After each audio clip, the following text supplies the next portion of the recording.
lainnya, batuk dan bersin juga ada etikanya loh. Dan banyak orang yang salah langkah nih saat batuk dan bersin, yang malah menutup mulut dan hidung menggunakan telapak tangan.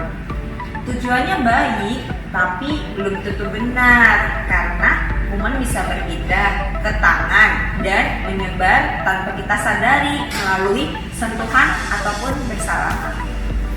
Lalu bagaimana etika batuk dan bersin yang benar?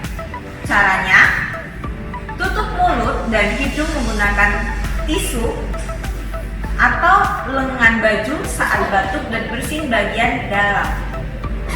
Setelah itu, pastikan tisu yang sudah digunakan dibuang ke tempat sampah.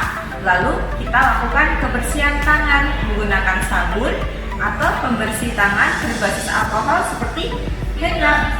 Dan pastikan saat flu atau batuk selalu menggunakan masker ya, agar orang lain tidak tertular.